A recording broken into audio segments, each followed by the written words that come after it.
In the quiet of the night, when the world has hushed and only shadows remain, imagine a single candle flickering in a stone chamber.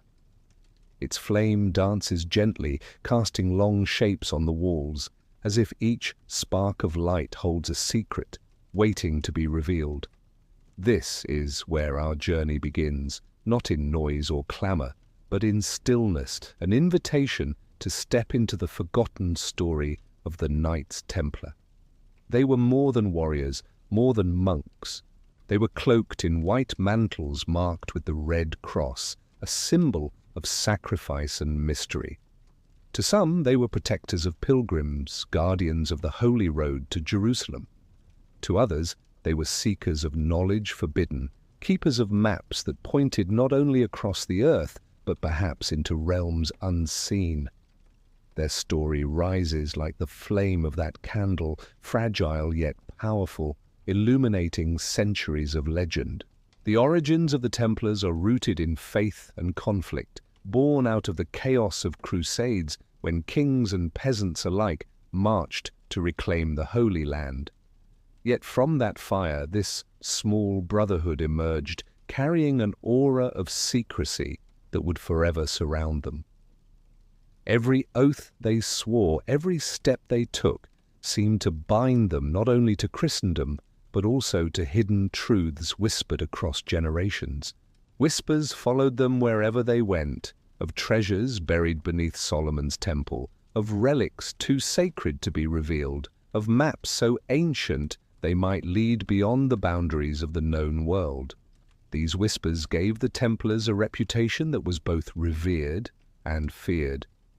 Were they holy knights or initiates of a mystery older than the Church itself? Their silence gave no answers, and perhaps that silence was their greatest weapon. To follow their story is to enter a labyrinth of history and legend where every turn reveals another layer of intrigue. From Jerusalem's burning streets to the cathedrals of Europe, from battlefields drenched in blood to chambers filled with candlelight, their path carries us through faith, betrayal, and secrets that still echo today. If you enjoy journeys into mystery and hidden history, support this channel by subscribing, liking this film, and sharing your thoughts in the comments. Your voice keeps the flame alive, and together we will walk further into the shadows of the Templars' story. The city of Jerusalem had long been the jewel of devotion, a place where heaven seemed to touch the earth. In the 11th century, however, it was also a place of peril where pilgrims journeyed with trembling hearts, clutching crosses and prayers, uncertain if they would ever return home. The road leading to the city was lined with dangers, bandits, hostile armies, and the weight of hunger and thirst that made every step a trial. For the faithful of Europe, Jerusalem was more than a city. It was a vision of paradise made stone, the sacred center of the world, and to walk its streets was to walk on holy ground. But the city was far from peaceful. The First Crusade erupted from the fiery sermons of Pope Urban II, whose words at Clermont ignited a tide of passion across Christendom. Thousands answered his call, noble and peasant alike, driven by faith, greed, or the hope of absolution. They carried crude weapons, worn armor, and a certainty that God had chosen them as instruments of divine will. The march across Europe and into the East was long and merciless, filled with starvation and disease, yet they pressed on, believing each hardship was a step closer to eternity. By the time the Crusaders reached the gates of Jerusalem in 1099, the earth was already drenched with blood from countless battles. What followed has been remembered as both triumph and horror. When the city fell, Crusaders stormed its walls with fervor that bordered on madness. Streets ran red, the cries of the defeated echoing through the stone alleys. To the victors, it was a sacred cleansing, a purging fire that secured the city for Christendom. To others, it was an atrocity carved into memory. In the aftermath, Jerusalem was reborn as a Christian kingdom. Kings, princes, and knights carved out their domains, building fortresses and palaces where once there had been mosques and shrines. Yet for all their victories, the roads remained treacherous. Pilgrims continued to arrive from distant lands, yearning to kneel at the Church of the Holy Sepulchre, but many never reached it alive.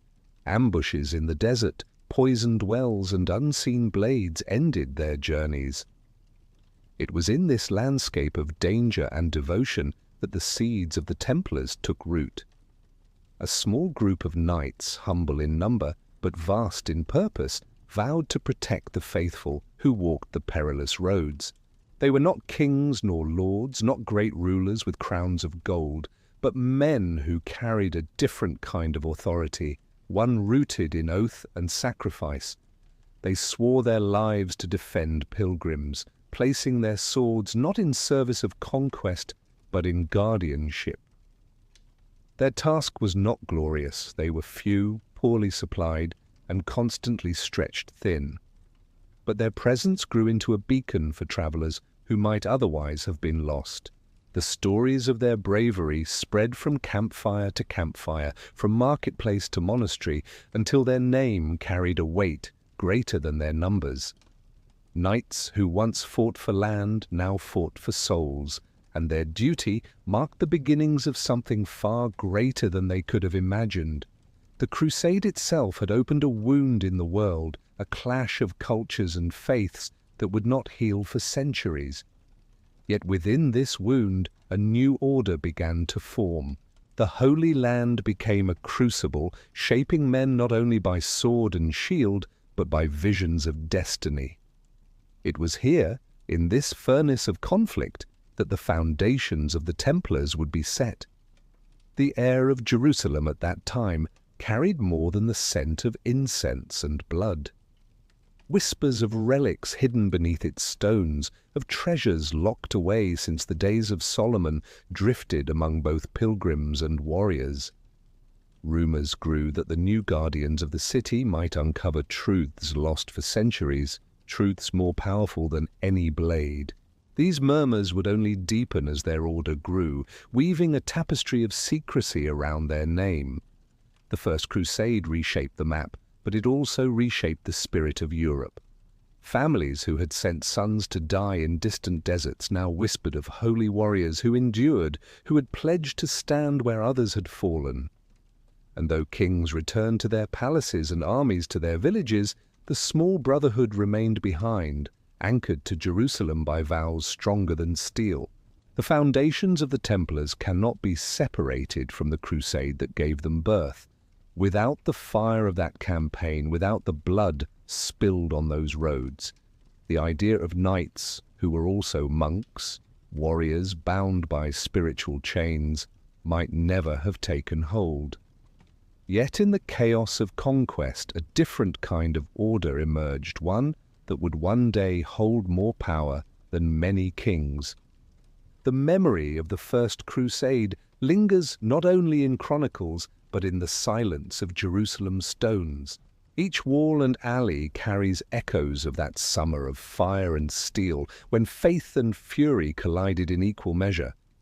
Out of that collision, a seed sprouted, a brotherhood whose shadow would stretch across centuries. And so, as the dust of the First Crusade settled, the world began to watch a handful of knights who claimed no crown but carried a destiny that would rival emperors. Their lives were about to shift from guardians of pilgrims to keepers of mysteries far older than the Crusades themselves. From the smoke of war, the story of the Templars rose, fragile at first, like a candle in the storm, yet destined to blaze across the world. And as their numbers grew, so too did the legends, until whispers of what they uncovered beneath the heart of Jerusalem began to draw eyes of wonder and suspicion alike. It is here, at the threshold of their transformation, that the path leads us to a story wrapped in myth, where 9 knights descended beneath the Temple Mount in search of something beyond ordinary treasure. Among the stones of Jerusalem, where temples had risen and fallen for centuries, the legend of the 9 knights was born. Their names are remembered only faintly, their deeds woven into a web of rumor and secrecy, yet their actions carved the foundation of the Templar myth. These knights were not many, only 9, yet what they sought would echo across time. They pledged themselves to the protection of pilgrims, but whispers say their true mission ran deeper. The King of Jerusalem granted them quarters upon the Temple Mount itself, in the shadow of ancient ruins said to hold mysteries from the age of Solomon. For nearly a decade, these knights lodged there, seemingly inactive in battle, yet tirelessly occupied with something unseen. What did they uncover beneath those stones? The chronicles are silent, yet the silence itself has given rise to legends. The Temple Mount was not simply stone upon stone. Beneath its foundations lay chambers and passages carved in ages long forgotten, a labyrinth where relics and secrets of the ancients may have been concealed. Stories tell that the 9 knights descended into these passages, torches in hand, searching for scrolls that carried forbidden knowledge or relics tied to the covenant between man and God. Others claim they uncovered maps not of earthly lands but of realms beyond, guides written in symbols no king could decipher. Some believed they found the Ark of the Covenant, hidden away when Babylon ravaged Jerusalem centuries before. Others spoke of the Holy Grail, not as a chalice but as a vessel of light, perhaps even a doorway between worlds. These were not treasures of gold or jewels, but objects that carried unimaginable power, power that could alter the destiny of nations. The secrecy of their work was guarded fiercely. They told nothing, not even to fellow crusaders, about the nature of their explorations. This silence, this refusal to reveal, gave rise to suspicion. Why did 9 men sworn to protect spend so many years in hidden excavation? Why did they emerge not with wealth but with an aura of mystery? Their silence was perhaps more powerful than words. Rumor spread like wildfire through Jerusalem and then across Europe. Pilgrims spoke of knights who walked like men burdened by visions, who returned from darkness with eyes that saw beyond the ordinary. Chroniclers began to suspect that these knights carried knowledge not meant for the common faithful. The Temple Mount itself seemed to guard its own secrets. Layers of history weighed upon it, from Solomon to Herod, from Rome to Islam, each leaving behind fragments of power. To dig there was to disturb the bones of empires, and the 9 knights are remembered as those who dared. Whether they succeeded or not remains beyond the reach of history, but their reputation grew from whispers alone. The Templars emerged from this period not as a scattered band of guardians, but as an order cloaked in destiny. Their approval by the Church came soon after, and it is said that what they found beneath the mount may have been the very reason for their sudden elevation. To win papal blessing and recognition was no small feat, and many suspect that some hidden relic or knowledge served as their silent bargaining chip. The number 9 itself became symbolic. Mystics claimed it echoed sacred numerology, representing completion and initiation. To some, these knights were not merely warriors, but initiates into mysteries that stretched back to the very foundations of civilization. Their vigil beneath the temple was not an accident, but a rite of passage into a knowledge forbidden to others. The aura around the Templars only grew after this. Wherever they went, eyes followed, not only for their courage, but for the unseen shadows that trailed behind them. Legends claimed that the 9 knights carried with them a hidden map, not of rivers and mountains, but of stars and realms where the spirit might travel.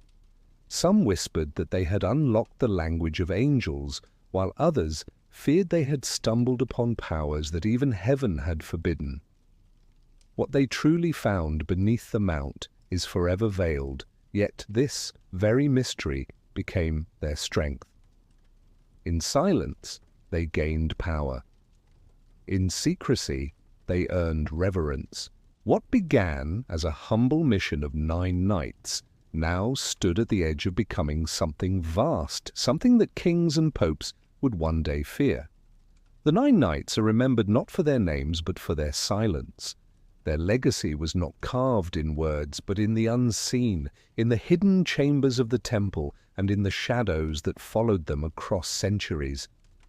And from their silence arose another oath, one whispered behind cloistered doors, binding not only their swords but their tongues, locking their secrets within. The Templars swore vows of poverty, chastity, and obedience, binding themselves to lives of simplicity and devotion. Yet among the pilgrims and chroniclers another vow was spoken of, one never written but carried like a shadow, the oath of silence. It was said that those who uncovered the secrets beneath Solomon's temple swore never to reveal what they had seen. Their official vows stripped them of worldly attachments. They owned nothing, each cloak and weapon belonging not to the knight, but to the order. Their lives were given entirely to duty, to prayer, to the battlefield. Yet the whispered oath reached deeper than all the others, for it sealed their lips about discoveries that could unsettle the foundations of faith itself. Some claimed the silence was not voluntary, but commanded by the very nature of what they had found. To speak of forbidden knowledge would risk madness, for human tongues could not carry the weight of such revelations. Others believed their silence was strategic, a shield against the ambitions of kings and the scrutiny of priests. The Templar halls became places of mystery, not only for their architecture, but for the hush that seemed to linger in their corridors. Initiates joined the order with solemn rites, pledging loyalty, yet only a chosen few were ever brought into the deeper silence, sworn to secrecy about the hidden truths. What was whispered within those walls never reached beyond them. Travelers who stayed in Templar commanderies often remarked on the quietness of their hosts. While other knights boasted of battles, the Templars spoke little of their past. Some saw this as humility, others as a veil, hiding something too dangerous for words. Legends tell that those who broke the silence met swift ends. Whether by accident or by design, men who attempted to reveal too much rarely lived long afterward. The order protected its secrets as fiercely as it guarded pilgrims, for to betray them was to betray the very foundation of their power. The oath of silence became a legend in itself. It fed the imagination of those who speculated about Templar knowledge, secrets of alchemy, of lost civilizations, of maps that led beyond the known world. If silence was so fiercely guarded, what treasures must it conceal? Within their secrecy, the Templars cultivated an aura that was almost mystical. Their silence became a form of power, commanding respect and fear alike. Those who faced them on the battlefield knew them as disciplined warriors, yet those who dealt with them in politics or faith suspected that unseen forces guided their hands. The vow gave rise to another belief, that the Templars were not only protectors of relics, but initiates into mysteries that predated Christianity itself. They were thought to be heirs of ancient wisdom, carrying traditions that spanned from Egypt to Babylon, from the hidden chambers of Jerusalem to the sacred geometry of cathedrals. Whether this was true or not mattered less than the fact that people believed it, and belief itself became a source of power. The silence of the Templars grew heavier as their influence expanded. Kings sought their favor, merchants their banks, yet no man could claim to know all that moved within their order. The deeper one looked, the more impenetrable their veil appeared, as though the silence itself was their fortress. Stories spread of rituals held at midnight, of initiates standing in candlelight, while oaths were sworn not only to the order, but to truths unseen. The words spoken in these rites were never recorded, yet they were said to bind souls as tightly as iron binds stone. For the common pilgrim, the silence of the Templars was comforting, a promise that their guardians were unshakable, untouchable. For kings and popes, it was unnerving, for silence hides more than loyalty. It hides power, ambition, and truths that could alter the world. What began as the vows of monks and knights evolved into something more. The silence was not merely about discipline, but about guarding maps of knowledge, treasures of spirit, and secrets no earthly power was meant to wield. And as the order grew in strength, so too did the aura of this vow, until silence itself became their most enduring weapon. It was this silence, this unseen strength, that carried the Templars from humble guardians into lords of wealth and power that stretched across Christendom. The early years of the Templars were marked by poverty. They wore patched clothing, rode worn-out horses, and ate simple meals. Their life was austere, and their name carried little weight outside the Holy Land. Yet from such humble beginnings a transformation began, one that would turn these guardians of pilgrims into one of the most powerful organizations the medieval world had ever known. Support grew steadily from both the faithful and the rulers of Europe. The Church gave them its blessing, and donations of land, money, and property began to flow into their hands. Monasteries and nobles alike saw in them a holy cause, and gifts were given not only out of devotion, but also in hope of divine favor. Each donation, however small, added to the order's strength until their resources stretched from the sands of Jerusalem to the green fields of France and beyond. The Templars were not idle with their wealth.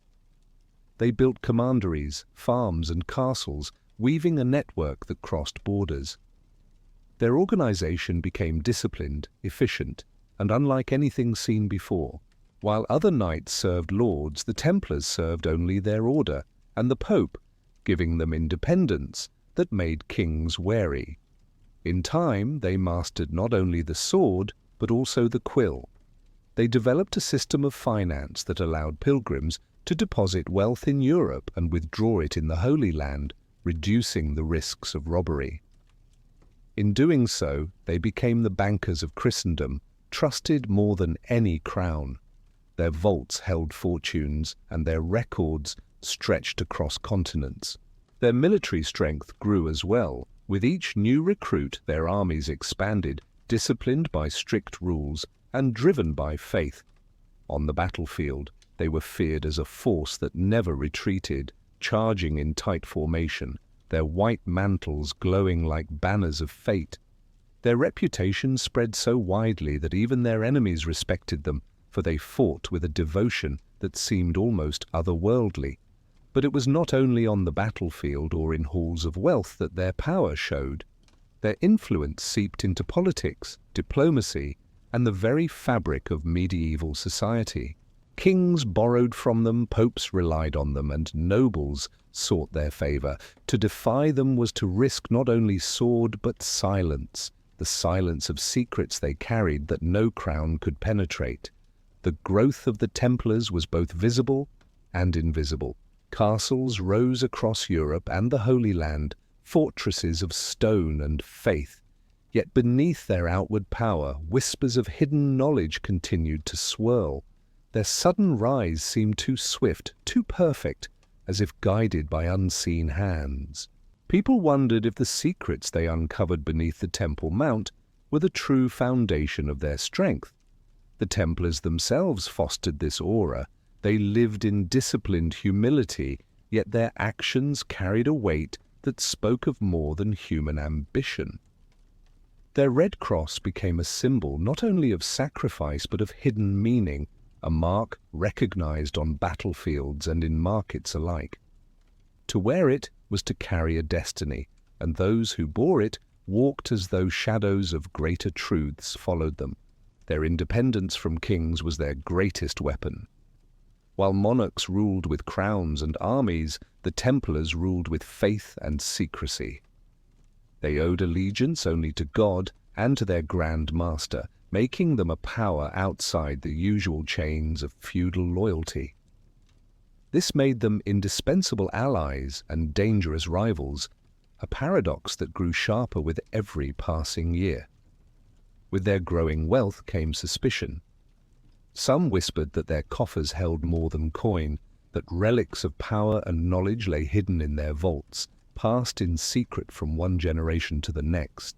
Their castles were said to have secret chambers, their rituals unseen by outsiders, their true purpose known only to those sworn in silence. By the height of their power, the Templars were not only warriors but also financiers, diplomats and mystics in the eyes of the world. Their name inspired awe and fear alike. To some, they were the perfect servants of God, embodying faith with steel. To others, they were a hidden empire, growing too powerful, too mysterious to remain unchecked. Yet their rise was unstoppable. From poor knights on weary horses, they had become lords of castles, masters of fleets, and holders of secrets that seemed to stretch beyond the reach of kings. Their destiny was no longer bound only to Jerusalem, but to the world itself, woven into every corner of Christendom. What began with the protection of pilgrims now stood as one of the greatest forces of the age. And behind their growing power, the silence of their hidden knowledge remained unbroken, hinting that their true strength lay not only in wealth or armies, but in mysteries too dangerous to name. It was within this balance of visible might and unseen secrecy that the Templars prepared to step into an age where symbols themselves carried hidden codes, and where a red cross upon a white field would become a cipher whispered across centuries. The Templar mantle was simple in appearance, a white cloak with a red cross stitched upon it. Yet that mark, plain as it might seem to the casual eye, became one of the most enduring symbols in history. When a knight rode into battle with that crimson sign upon his chest, he carried with him more than cloth and thread. He carried a statement of sacrifice, of defiance, and perhaps of mysteries beyond human understanding.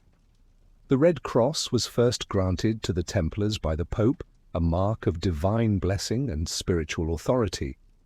It set them apart from other warriors of the Crusades, making them soldiers not merely of kings, but of God himself. On the battlefield it was terrifying, for their enemies knew these knights fought with no fear of death, believing the cross they bore would open the gates of paradise should they fall. Yet whispers soon began to say that the cross was more than just a mark of faith, it was a key. To scholars of sacred geometry and hidden traditions, the shape of the cross was not random. Its four arms stretched outward, dividing the world into directions, elements, and mysteries of the heavens.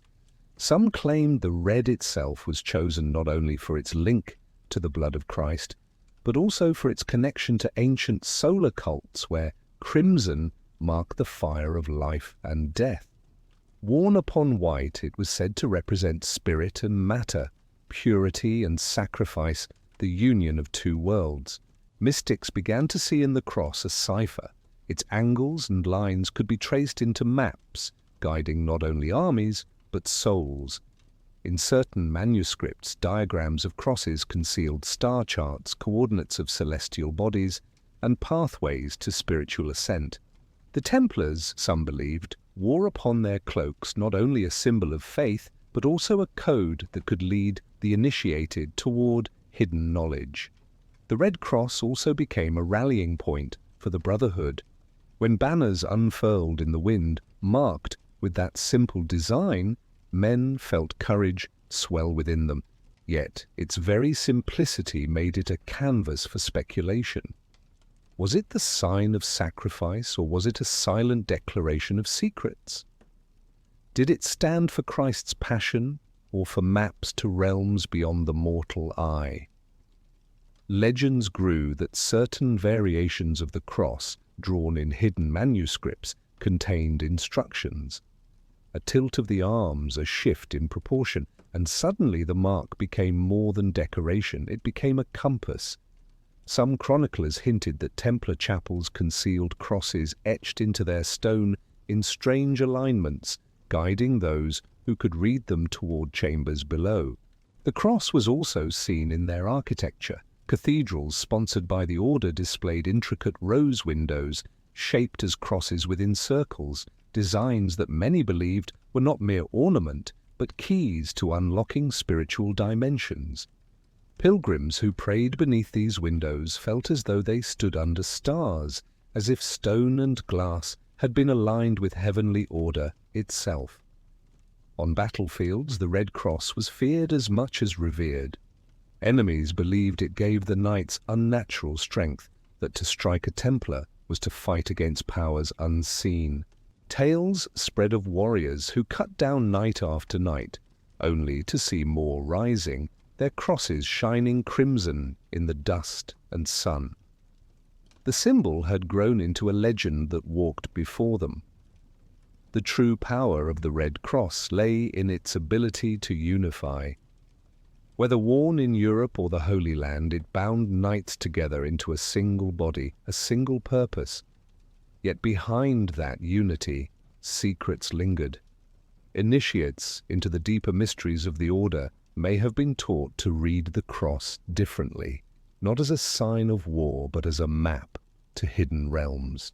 Many centuries later, esoteric traditions would adopt the cross as their own, claiming inheritance from the Templars. Alchemists, mystics, and secret societies would trace its lines into new diagrams, convinced that within its geometry lay the wisdom of ages. For them, the Templar cross was not merely cloth, but a script written in blood and spirit. To the faithful, it was the mark of holy sacrifice. To the fearful, it was the banner of a secret empire. To the initiated, it may have been a code, a cipher of worlds both seen and unseen. Its meaning shifted depending on the eye that looked upon it, but its power never diminished. The cross carried the Templars from one battle to another, from one continent to another, its shadow long and enduring. It was both shield and mystery, armor and map. And behind its silence, one truth remained. Symbols carry power, and the Red Cross carried more than most. From this symbol of blood and spirit, the story turns toward the walls of stone the Templars built, fortresses that were more than castles, strongholds that hid chambers of secrecy and passageways leading into depths unknown. The Templars were warriors of faith, but they were also builders of stone. Across the Holy Land and Europe, they raised castles, fortresses, and commanderies, their walls standing like sentinels against time. These strongholds were not only military bastions, but also silent guardians of secrets. To walk their halls was to step into a world where defense and mystery were woven together. Their fortresses rose on cliffs, coastlines, and trade routes, always in places where the land itself gave them power. Acre, Tortosa, Cyprus. Each name carries the echo of walls that once gleamed with banners of the Red Cross. But the Templar castles were not built like those of ordinary lords. Their designs carried whispers of hidden geometry, proportions aligned with stars, and secret chambers whose purposes remain shrouded in speculation. One of the most striking aspects of their strongholds was the tunnels. Beneath stone courtyards and chapels, passages twisted into the earth, linking towers and chambers unseen. Some were practical, offering escape in times of siege. Others seemed to lead nowhere, as though built for ritual or concealment. Legends tell of treasure hidden in these tunnels, maps carved into walls, and initiation rites performed far from the light of day. In places like Tomar in Portugal, or the commandery of La Couvertoirade in France, the architecture seemed to blend fortress and temple. Towers stood not only as defenses but as watchtowers of the heavens, aligned with constellations, echoing the idea that the knights were guardians not only of land but of hidden knowledge tied to the stars. Templar chapels within these castles often carried strange carvings, crosses etched into stone, inscriptions half erased by time, and symbols that seemed to belong to no known script. Pilgrims spoke of walls that seemed alive with patterns, as though the stones themselves whispered to those who paused to listen. Some believed these carvings were fragments of maps, coded directions to relics or gateways hidden within. The Templar castles also became centers of initiation. New members of the order, it was said, underwent secret rites within their walls, ceremonies held by torchlight in chambers beneath chapels. The architecture itself seemed designed for secrecy, with hidden staircases and echoing halls that carried sound in strange ways. What was spoken in those chambers could rarely be heard by the uninvited. For enemies, the Templar strongholds were nearly impenetrable. Their walls were thick, their gates fortified, and their garrisons disciplined. Siege engines often broke against their defenses, and many armies turned back in frustration. Yet, to those within, the walls were more than protection. They were symbols of permanence, of mysteries rooted in stone as firmly as in silence. Legends tell that beneath some castles, especially along the Mediterranean coasts, secret harbors were hidden. These allowed ships to slip away unseen, carrying cargo that no king's eyes ever beheld. What those ships bore, gold, relics, or maps, remains a question that fuels speculation to this day. In the Holy Land, the strongholds were often the last to fall. When cities crumbled, Templar castles stood longer, resisting the tide until their defenders had no choice but to retreat. Their ruins still rise from the earth, silent yet heavy with memory, their stones marked by both sword and secret. The strongholds of Europe became no less mysterious. From France to Scotland, from Spain to Hungary, their commanderies dotted the landscape, often near crossroads, rivers, or sites already deemed sacred in ages past. Many believed the choice of these sites was no accident, but a deliberate weaving of their order into the spiritual and geographical fabric of the land. The tunnels and passages beneath their castles have fueled countless legends. Some say they carried treasures from one fortress to another, unseen by the outside world. Others whisper of underground sanctuaries where knights gathered in secrecy, their words hidden as deeply as their steps. Today, many of these castles stand as ruins, yet their silence speaks louder than words. Stones cracked by time still carry the aura of mystery. Tourists wander their halls, yet few sense the weight of secrets that once pressed upon those very walls. The Templar strongholds remind us that the Order's power was never only in swords or wealth. It was also in the architecture of secrecy, in the passages that led downward, deeper than stone, toward mysteries only the initiated could understand. From these walls of stone and tunnels of shadow rises another legend, the treasure of the Templars, a wealth that might not have been gold at all, but something far more mysterious. Few legends surrounding the Templars are as enduring as that of their treasure. When one speaks of the hoard of the knights, images of overflowing chests of gold and silver come to mind, but the whispers that follow tell a different story. The treasure of the Templars was not merely wealth of the earth, it was something hidden, something beyond measure. From the very beginning, people speculated about what the 9 knights had uncovered beneath the Temple Mount. Gold, perhaps, but more likely relics sacred to faith and history. Some believed the Ark of the Covenant rested in their hands, carried from secret chamber to secret chamber as the knights guarded it with their lives. Others claimed the Holy Grail itself was their prize, not as a simple chalice, but as an object of infinite power, its very essence defying description. Yet another rumor whispered that the treasure was not a single object, but knowledge. Scrolls written in tongues long forgotten, diagrams that showed not lands but stars, codes that could reveal the structure of the universe itself. Such knowledge, once placed in the wrong hands, could reshape kingdoms and challenge the authority of both king and pope. The Templars' sudden rise in wealth and influence gave fuel to these suspicions. How could a small band of poor knights grow so powerful so quickly without aid from something hidden? Their coffers filled beyond the donations of nobles, their influence stretched wider than mere charity could explain. Many believed their unseen treasure was the true source of their strength. The treasure was also tied to secrecy. No man outside the order ever claimed to have seen it, yet its shadow loomed over all who spoke of the Templars. The very fact that no one could prove its existence made it more mysterious, for silence can sometimes be the strongest testimony. Legends spread across Europe that the treasure had been hidden in castles, buried beneath chapels, or carried on ships that vanished into mist. Some claimed it was divided, scattered into pieces that could never be reunited, each part guarding the others. Others said it was taken whole, spirited away to lands unknown, preserved for a future time when its power would be needed again. The Grail legends became most deeply entwined with the treasure. To some, the Grail was a cup that caught the blood of Christ. To others, it was no object at all but a symbol of knowledge, an inner vessel of enlightenment.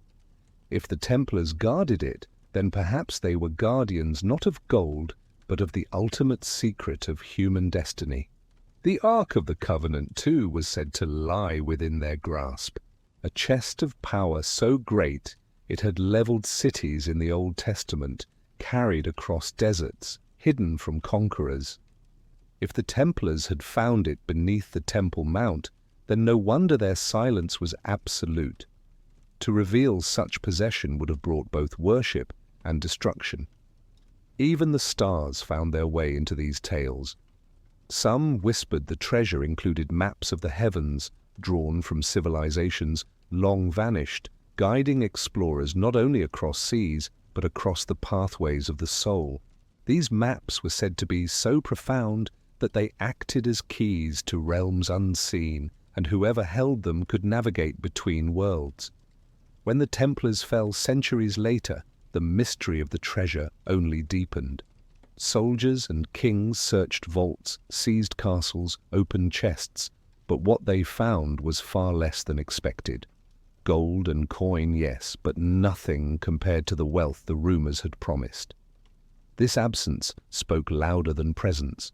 The true treasure, whatever it was, had already been moved, hidden away where no enemy could touch it. And so the treasure of the Templars became a legend that refuses to die. Some seek it still in ruins and manuscripts in cathedrals and coastlines. Others believe it was never meant for discovery, that the treasure was not a possession, but a mystery, waiting not in stone or gold, but in silence. What the Templars truly guarded beneath the temple, within their vaults, or upon their ships, may never be known. Yet the very possibility that they held relics of such power has kept their memory alive, their shadow, long across history. From the whispers of treasure, the story leads naturally into the greatest legend of all, the Grail itself, a mystery that binds the Templars not only to history, but to the eternal quest for transcendence. The story of the Grail is older than the Templars, yet through them it found new breath, new shadows, and new whispers. In tales sung by troubadours and chronicled in manuscripts, the Grail became a vessel of longing and wonder. Sometimes it was described as a cup that caught the blood of Christ, sometimes as a stone fallen from the heavens, and sometimes as an object so ineffable that it could not be described at all. When the name of the Templars became entangled with this legend, the mystery deepened. The Templars, as guardians of the Holy Land, were thought by many to have discovered relics lost to time. Among these relics, the Grail was believed to be the most sacred, the most transformative. If they possessed it, then they held not only the memory of Christ's sacrifice, but also a key to eternal life, to wisdom beyond earthly comprehension. The Grail, in their keeping, was said to be no mere object, but a gateway. Stories told of knights traveling under the banner of the Red Cross in search of the Grail. Some chroniclers claimed these quests were allegorical, representing spiritual journeys rather than physical ones. Yet others insisted that the Grail was real, and that the Templars had found it beneath the Temple Mount, hidden for centuries under layers of rubble and secrecy. The Grail legend grew most vividly in Europe, where poets and mystics wrote of knights called to seek a vessel of light. The Templars, with their vows of silence and their aura of mystery, became the perfect custodians of such a relic in the imagination of the people. Their castles, their rituals, and their hidden chambers seemed natural hiding places for an object that transcended time. To some, the Grail was not an artifact at all, but a form of knowledge, a secret preserved from ancient traditions. In this view, the Grail was a metaphor for enlightenment, for the spark within the human soul that could guide one to the divine. If the Templars were its guardians, then their silence was not about protecting a cup, but about protecting a teaching, a wisdom too dangerous to place in the wrong hands. The Grail became a mirror reflecting the desires of those who sought it.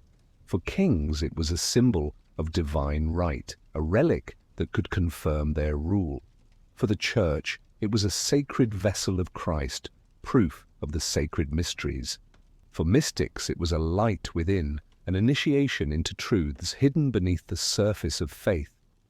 The Templars, standing at the crossroads of all these worlds, became inseparable from the legend.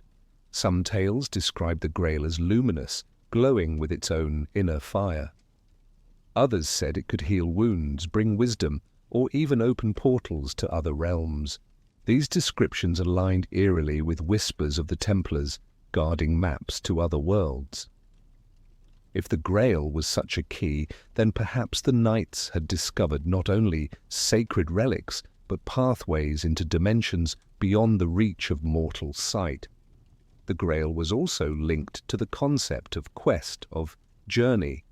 The knights who sought it were portrayed as undergoing trials, facing both outer enemies and inner demons.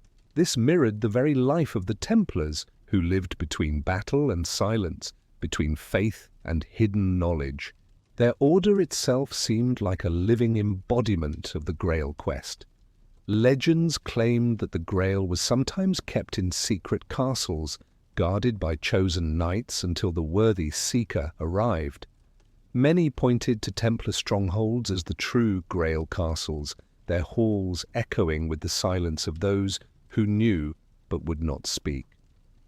The Knights' refusal to confirm or deny such rumors only fanned the flames of mystery. Over time, the Grail became inseparable from the fall of the Templars. Some believed that when the Order was suppressed, the Grail vanished with them, spirited away on hidden ships or carried into the mountains of Scotland. Others insisted it was buried within the ruins of their castles, waiting for the one who could decode the symbols carved into their stones. The Grail legends refused to die, just as the Templar mystery refused to fade. Each generation retold the story in new ways, layering symbol upon symbol, until the Grail itself became less an object and more an eternal question. What is the true treasure humanity seeks? For the Templars, whether they held it in hand or guarded it in spirit, the Grail became their shadow. They may not have sought to reveal it, for to reveal it would be to end the mystery, and perhaps the mystery itself was the Grail's greatest power.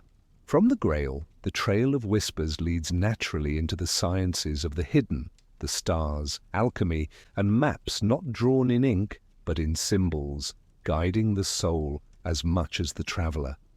The Templars were known as warriors, but behind their swords and shields, some say they practiced another kind of mastery, the mastery of hidden sciences.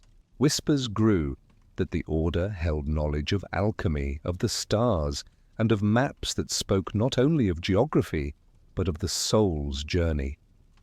These whispers, though never proven, became part of their enduring aura. Alchemy in medieval Europe was not only about turning lead into gold, it was also about transformation of the self, the purification of the spirit, the quest for eternal wisdom. The Templars, with their vows and silence, seemed to embody the alchemist's path. Their red cross, their rituals, and their hidden chambers became linked in the imagination with crucibles, symbols, and coded writings. The stars were another realm where the Templars were rumoured to wander. Many of their castles and chapels appeared aligned with constellations, as though the very stones had been placed according to heavenly maps. Some believed the knights studied the skies not only for navigation, but also for spiritual guidance, reading in the stars the same way others read in scripture. Maps were central to these legends, but these were not maps of rivers and mountains alone. They were said to be diagrams of the cosmos, charts of spiritual ascent, guides to inner transformation. To possess such a map was to hold a key not only to travel across the earth, but also to travel within oneself, to realms unseen. Mystics claimed that the Templars guarded manuscripts written in strange symbols, combining geometry, astrology, and sacred texts. These manuscripts may have contained instructions for aligning earthly structures with heavenly forces, turning stone into temples of light. If true, this would explain the peculiar resonance many feel when entering Templar chapels, as though the very air vibrated with unseen harmony. Some went further, suggesting that the Templars preserved wisdom from ancient civilizations, Egypt, Babylon, or even lands lost to history. These teachings, hidden within codes and symbols, may have been passed to them through secret contacts in the East, where mystics and scholars shared knowledge far beyond the understanding of Europe at the time. The maps the Templars held were described as layered. On the surface, they showed lands and seas. Beneath that, they revealed alignments of stars. Deeper still, they carried hidden paths of the soul, journeys of initiation into mysteries beyond mortal comprehension. A single parchment could be read in 3 ways, depending on the eyes of the beholder. The silence of the Templars gave power to these rumors. Never did they confirm, never did they deny. Their refusal to speak made every symbol carved into their chapels, every alignment of stone, a potential clue. It was as though the Order had written a secret book across Europe and the Holy Land, a book of stone and star that only the initiated could read. Alchemy, the stars, and maps all shared a common language, symbols. The Templars were masters of symbols, for symbols allow one to say everything without speaking. A cross, a circle, a star. They could all be doors, provided one knew the key. The study of the stars may also have served practical purposes. Their fleets of ships required navigation, their armies required guidance across deserts. Yet for the mystically inclined, the practical and the spiritual were never separate. To navigate by stars was also to navigate the soul, to align earthly journey with celestial destiny. Rumors of their involvement in alchemy and star lore made them seem less like knights and more like initiates in a great mystery school. They fought with swords, yes, but perhaps they also fought with knowledge, wielding wisdom as sharp as any blade. The Templars became symbols of a balance between the earthly and the heavenly, the practical and the mystical, the seen and the unseen. Whether or not they truly mastered alchemy or star maps, the belief that they did shaped their legend as powerfully as fact. From these sciences, hidden and whispered, arises the question of allies and enemies. If the Templars indeed touched such knowledge, did they walk alone? Or were there others, mystics from distant lands, who shared in their secrets, guiding and watching in shadows? The Templars are often seen as solitary figures, knights bound together in white mantles and red crosses, yet history suggests they were never truly alone. Across their journeys from Europe to the Holy Land, they encountered others who walked the path of secrecy, Sufi mystics, Jewish scholars, and hidden traditions that thrived outside the light of kings and popes. With such encounters came whispers of alliances, as well as enemies lurking in shadows. In the markets of Jerusalem and the deserts of the East, the Templars could not avoid contact with cultures older and wiser than their own. The Sufis, seekers of divine union through music, meditation, and silence, mirrored aspects of the Templar way. Some say the Knights shared rituals with them, learning hidden truths that deepened their own mysteries. The circles of Sufi whirling, the chants beneath starlight, may have resonated with the knights who sought more than victory in war. Jewish scholars of the Holy Land, heirs to ancient traditions of Kabbalah, were also said to have touched the lives of the Templars. The Tree of Life, with its 10 spheres and hidden paths, echoed the maps rumored to be guarded by the Order. Could the knights have studied such diagrams, seeing in them the same secret geometry they traced in stone and symbol? These alliances, if true, were not spoken aloud. For to the Church in Rome, such fraternities would have been dangerous, even heretical. Yet the Templars were known for their silence, and within that silence, anything could be hidden. They were soldiers, yes, but also guardians of secrets, and secrets often come from unexpected places.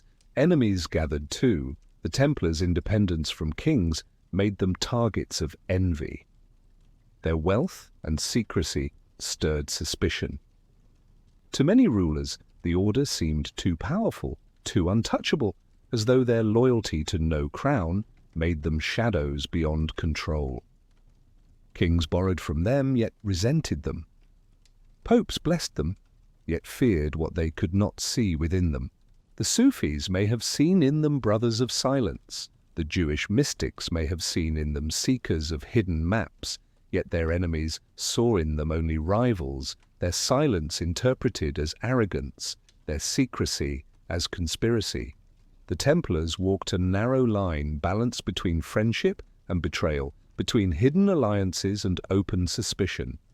It was said that in secret the knights exchanged not only ideas but rituals. Some chroniclers claimed Templar initiation carried echoes of Sufi practices, of whispered chants and circles of meditation. Others swore the knights carried knowledge of Kabbalistic symbols, folding them into their architecture and their codes. Whether true or not, the similarities were too striking to ignore. In these whispers, the Templars appear less as isolated warriors and more as initiates in a global network of hidden knowledge. They were part of a chain that stretched from desert mystics to cathedral builders, from ancient scholars to future secret societies. Their role was unique, but they were not alone. Enemies moved against them in shadows as well. Spies and chroniclers twisted their silence into accusations. Were they idolaters? Did they worship strange figures as their accusers later claimed? Such stories may have been the product of enemies who saw in their silence an opportunity to invent horrors. Alliances and enemies alike deepened the mystery. For every friend they may have had in shadows, another hand plotted against them. For every secret shared, another rumor spread. The Templars walked between worlds, between loyalty to Rome and friendship with those Rome condemned, between faith in Christ and curiosity for truths older than Christianity itself. This balance could not last forever. The more secrets they guarded, the more suspicion grew.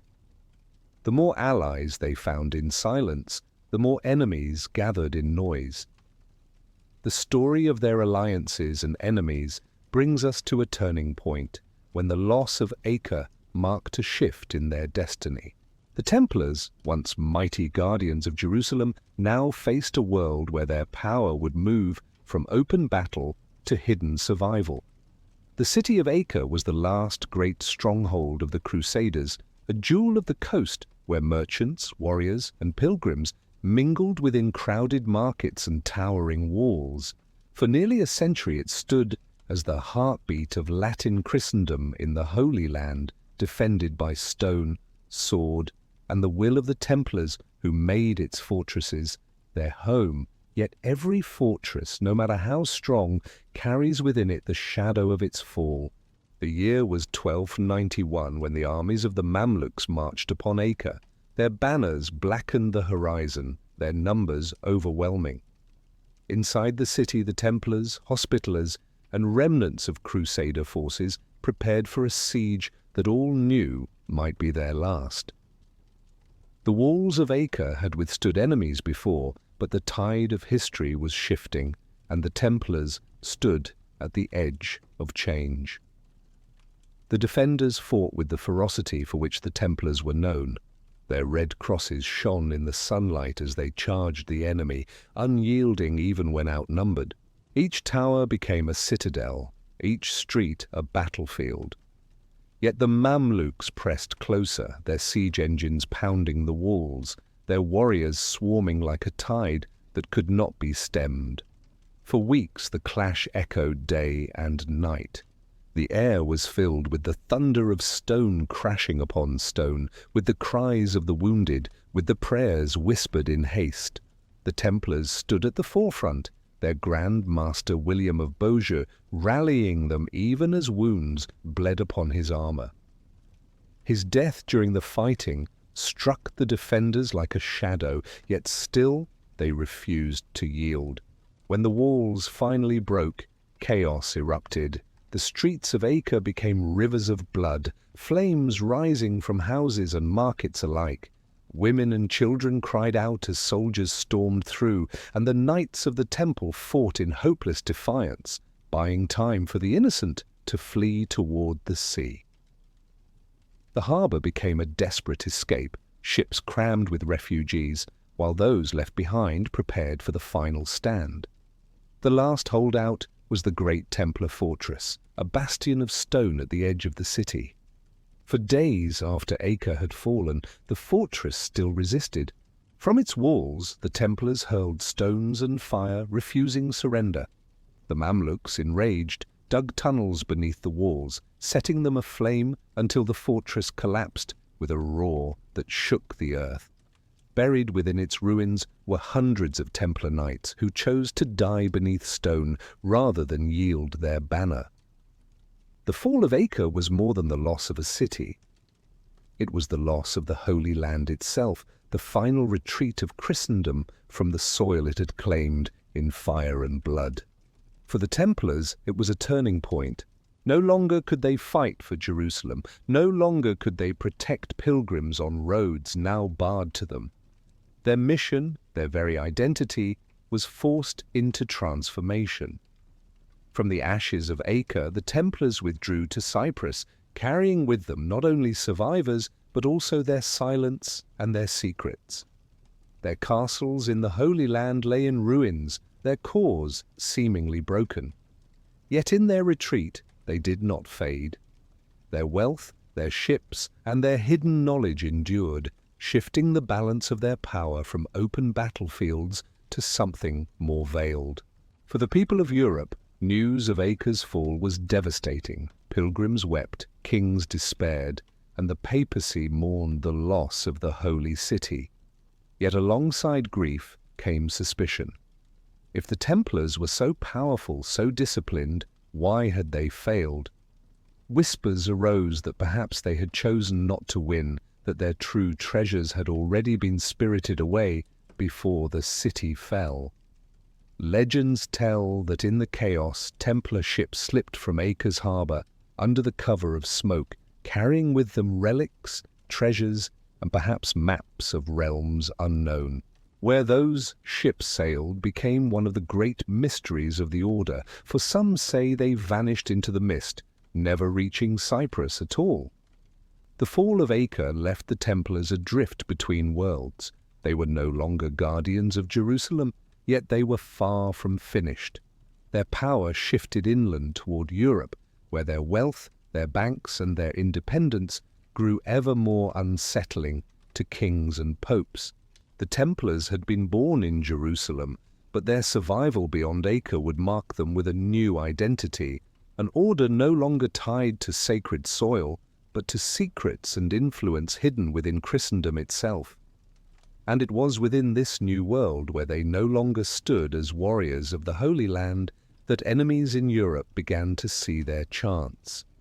Among them, none was more dangerous than a king who owed them more than he could repay: Philip of France. Philip the Thef of France, known as Philip the Fair, was a king of striking appearance and cold ambition. His rule was marked by endless need for wealth, for wars drained his coffers and palaces demanded gold.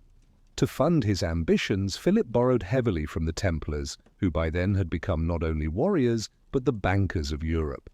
Yet debt can turn kings into enemies, and envy can twist respect into betrayal. The Templars held lands, fortresses, and treasure across France. Their independence from crown and lord made them a state within a state, loyal only to their order and the Pope. To a king like Philip, who sought absolute control, their freedom was intolerable. Worse still, their wealth remained beyond his reach. His debt to them was a chain he could not bear, and so he began to weave a web of intrigue to break it. Philip sought allies in his ambition. He turned first to Pope Clement V, whose papacy was already under French influence. The Pope, though hesitant, found himself ensnared by Philip's pressure. If the Templars could be discredited, declared heretics, their wealth would be seized, their independence broken, and their silence destroyed. Whispers of strange practices became Philip's weapon. He accused the Templars of blasphemy, of worshipping idols, of spitting upon the cross, of secret rites that mocked the faith they claimed to serve. These charges, though unproven, were potent in an age where heresy was feared more than swords. Philip spread rumors like poison, letting them seep into every corner of his realm. The web grew tighter. Spies, informants, and enemies of the order whispered tales of midnight ceremonies where knights kissed forbidden figures, where oaths were sworn not to Christ, but to shadows. The accusations multiplied, each more grotesque than the last, designed to paint the Templars not as holy warriors, but as corrupters of faith. Philip's motives were clear to those who saw beyond the lies.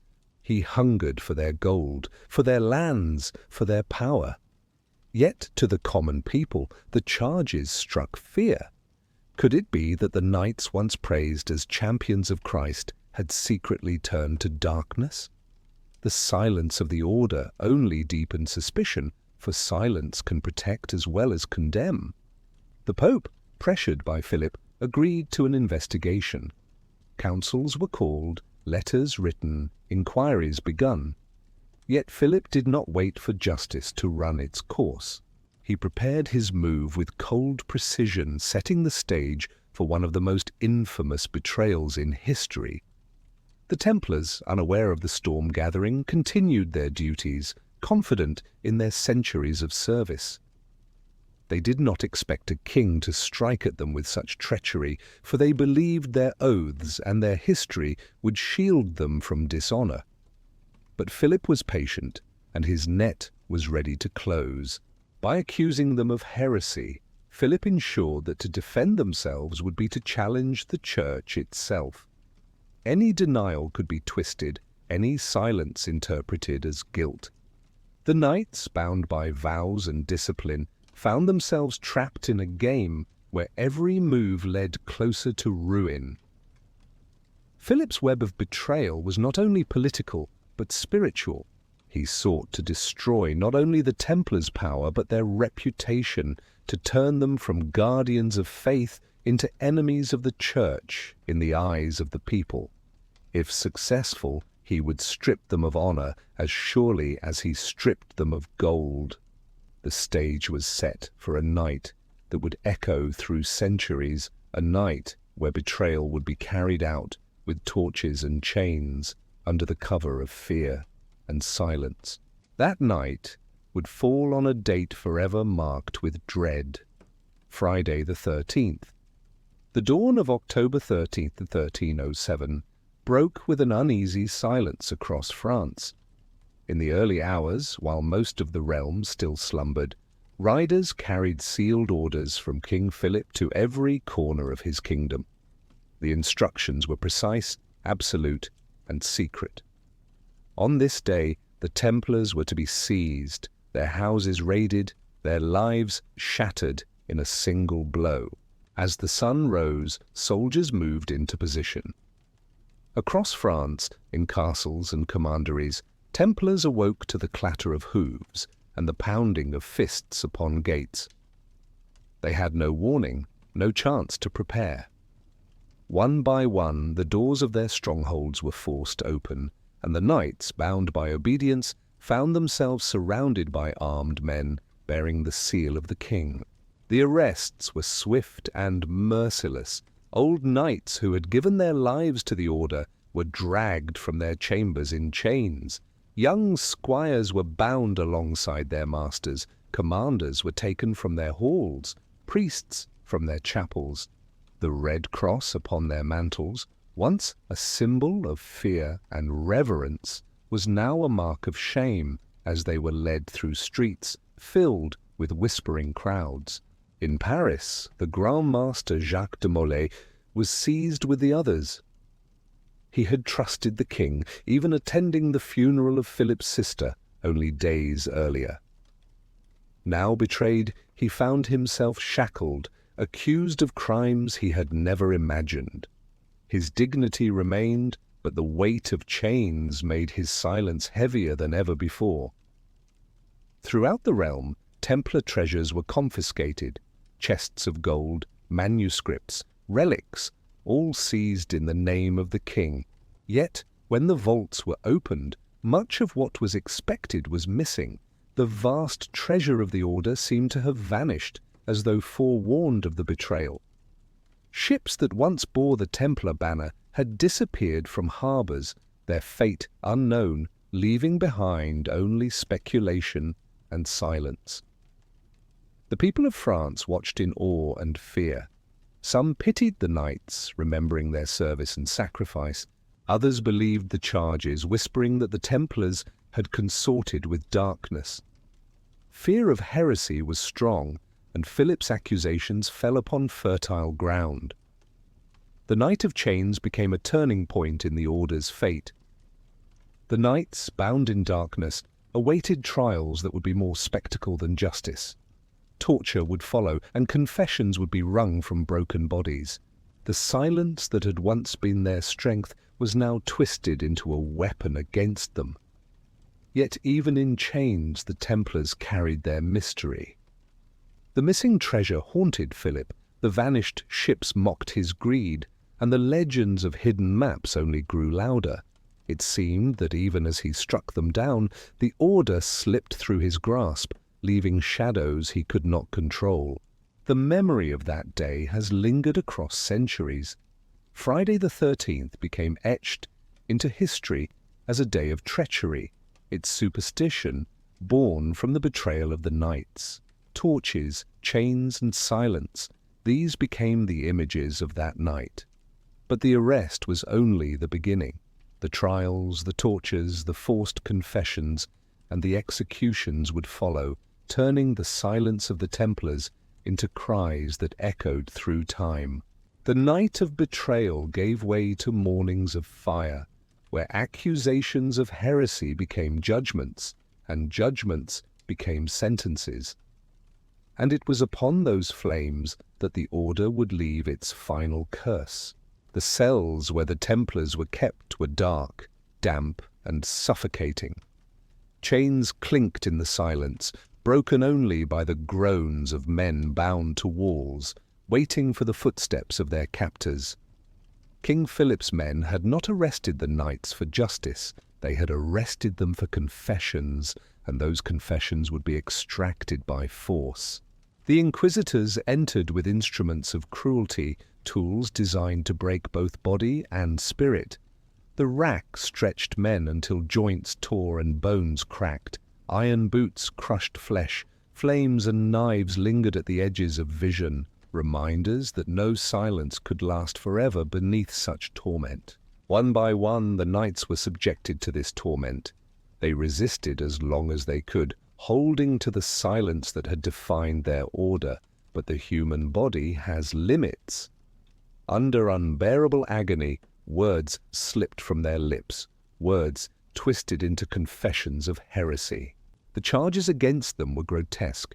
Some were forced to admit they denied Christ, others that they spat upon the cross, that they kissed idols, that they worshipped a demon named Baphomet. The inquisitors wrote these words eagerly, presenting them as proof of the corruption of the order. Yet those who heard knew the truth, that these confessions were born not of belief, but of pain. Even as they confessed, many knights recanted once the torture ceased. They swore their loyalty to Christ, to their vows, to the purity of their brotherhood, but their denials mattered little. Once the words were written, once the accusations had form, the damage was done. Silence had been broken not by choice but by suffering. The figure of Baphomet became one of the most enduring accusations. Was it an idol the Templars truly worshipped, or was it the fevered invention of their enemies?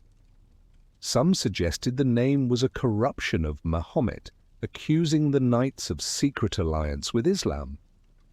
Others saw in the word a cipher, a hidden meaning, perhaps even linked to the forbidden knowledge the order had uncovered beneath the Temple Mount.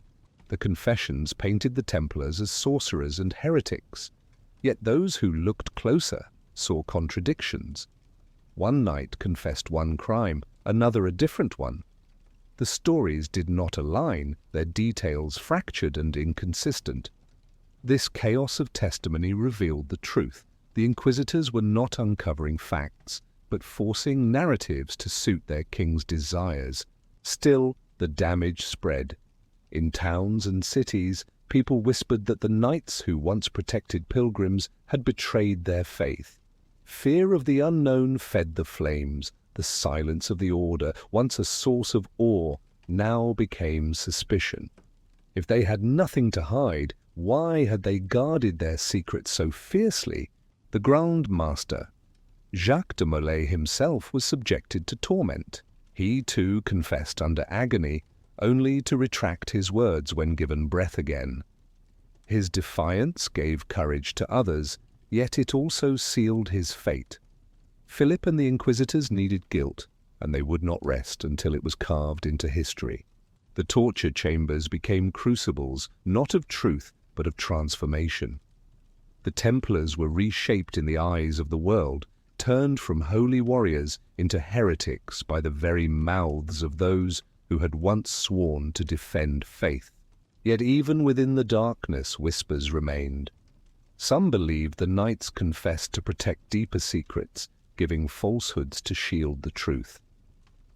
If the Templars had truly guarded relics, maps, or knowledge beyond the Church's grasp, then what better way to hide it than behind confessions so grotesque that no one looked further? The trials were not about truth, they were about power. The king sought gold, the Pope sought control, and the inquisitors sought victory. The knights, bound in silence, became pawns in a game larger than themselves. From these forced confessions would rise the flames of execution, and from those flames would rise a curse that echoed through centuries.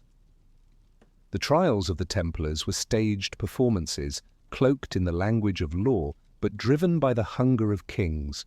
In grand halls, inquisitors presented the confessions wrenched under torture, parading them as proof that the once holy knights had turned to heresy.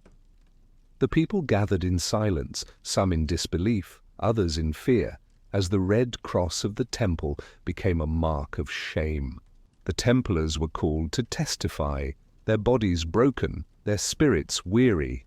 Some repeated the words forced from them, fearing further torment. Others recanted boldly, proclaiming their innocence even as judges scowled. Their voices carried through the chambers like echoes of defiance, refusing to let silence be mistaken for guilt. The Pope himself wavered. Clement V, torn between loyalty to the Church and the pressure of Philip, sought compromise. Councils were called, investigations launched, but the tide had already been turned. The accusations had poisoned the well of faith, and no argument could wash it clean. In Paris, the fate of the Grand Master Jacques de Molay was sealed. After years of imprisonment, He and other leaders of the order were condemned to death. On an island in the Seine, pyres were built, their wood stacked high, their flames hungry for the bodies of those who once stood as champions of Christendom. De Molay was led to the stake in March 1314, his white mantle stripped, his chains heavy upon his wrists. The people watched in silence, the city holding its breath. As the flames were lit, he raised his voice, not in screams but in words that would echo through centuries. He proclaimed the innocence of the order, swearing before heaven that the Templars had remained true to their vows. Then, with his final breath, he called upon God to judge those who had condemned them. He summoned King Philip and Pope Clement before the throne of the divine within a year. The flames rose, consuming the body of the Grand Master, but his words lingered. Those who stood near swore they heard him speak, as though untouched by fire, his voice carried by the wind. The curse of Jacques de Molay had been cast, and it would soon become legend. Within months, Pope Clement V was dead, struck down by illness. King Philip IV followed soon after, his life cut short in the prime of his power. To the people of France it was no coincidence. The curse of the Templars had been fulfilled, proof that the order's silence hid a power even kings could not defy. The executions spread across Europe. Knights burned in cities, others languished in prisons until death claimed them. The order was officially dissolved, its lands seized, its wealth scattered. Yet the memory of their silence, their treasures, and their curse refused to vanish. The trials revealed not the guilt of the Templars, but the fear of their enemies. The knights had become too powerful, too independent, too mysterious. Their destruction was not justice, but a warning that in a world of crowns and mitres, no power beyond control could be allowed to stand. Still, questions remained. What of the ships that vanished? What of the treasure never found? What of the maps, the relics, the knowledge they had guarded? If Philip and Clement destroyed the order, why did its shadow still linger? The curse of Jacques de Molay ensured that the Templars would never be forgotten. Their ashes became whispers, their silence became legend. And from that silence emerged tales of escape, of fleets that slipped into the sea and vanished, carrying the secrets of the order into exile. On the western coast of France, in the harbour of La Rochelle, Templar ships once rocked upon the tide. Sleek, sturdy vessels built for both trade and war, they were the pride of the order's fleet, symbols of their reach across the seas. Yet when the king's men came to seize them after the arrests, the ships were gone, vanished. This mystery has haunted history ever since. How could an entire fleet disappear without trace? Some believed the knights had foreseen their downfall and prepared their escape. Others whispered that the treasure of the temple, relics and maps alike, had been loaded onto those ships before Philip's net closed. Where did the fleet sail? One tale says they turned north, finding refuge in Scotland, a land then in rebellion, against England and beyond the grasp of the French crown. In the misty Highlands, it is said the Templars found allies among clans and nobles, their banners blending into the rising traditions of Freemasonry. Another story places them in Portugal, where King Denis protected the remnants of the order. There, the Templars were reborn under a new name, the Order of Christ, and their ships continued to sail, carrying their symbols into the age of exploration. The red cross that once marked their cloaks now marked the sails of caravels that ventured into unknown oceans. Still others whisper that the fleet sailed farther still, westward across the Atlantic. Long before Columbus, maps existed that hinted at lands beyond the horizon. If the Templars carried such maps, perhaps their ships reached distant shores, planting the seeds of legend in lands unseen by Europe. The vanished fleet became the perfect vessel for rumor. Into its sails people poured their hopes and fears that the Grail had been saved, that the Ark was hidden away, that maps to other worlds had been carried to safety. Each story fueled the idea that the Templars had not been destroyed, but had simply gone underground, their silence shifting into exile. The harbour of La Rochelle holds no answers. The sea gives no account of ships that vanish. Yet the absence itself became proof to many. If the fleet had been seized, records would exist. If it had sunk, wreckage would have been found. Instead, there is nothing but silence. And silence, as always with the Templars, speaks volumes. The survival of the fleet meant the survival of the Order, at least in part. Even as kings burned knights in public squares, others may have lived on, carrying their banners into secret.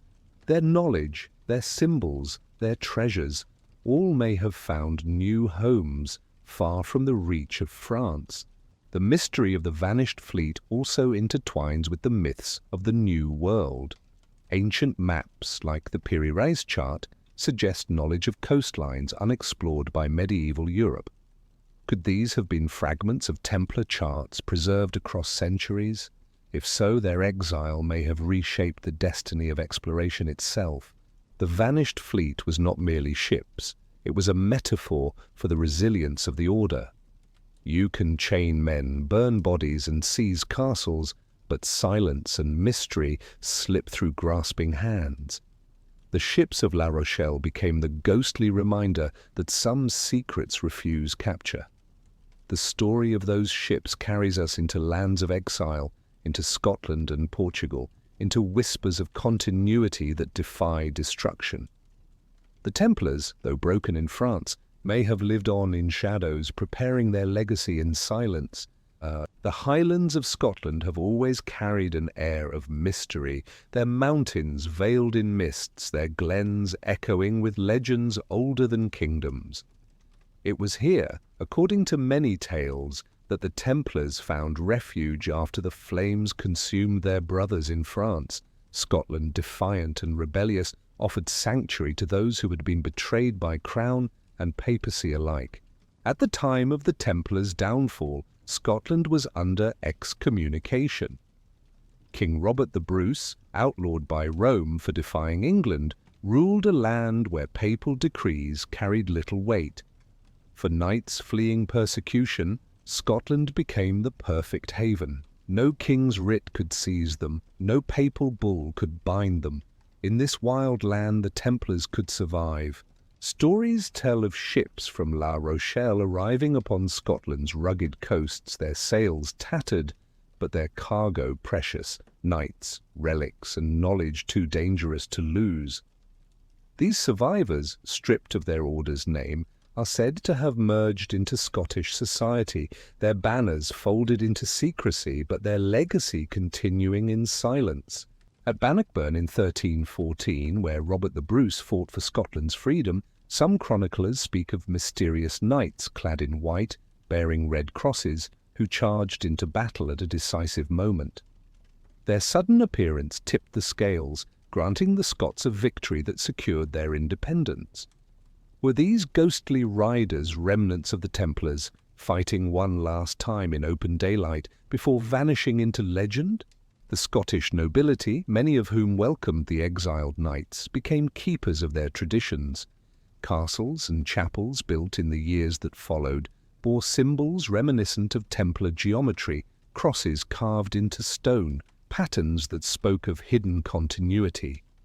In these places, whispers of secret rituals survived, cloaked in the guise of local custom. It was in Scotland, too, that the seeds of Freemasonry are said to have been sown.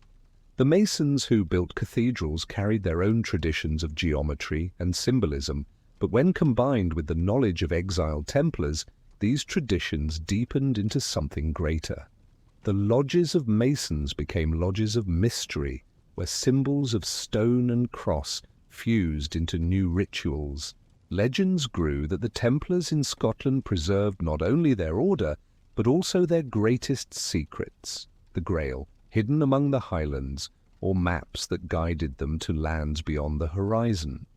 Some claimed Roslin Chapel, with its intricate carvings and esoteric symbols, was the final resting place of their treasures, a cathedral built as a cipher in stone.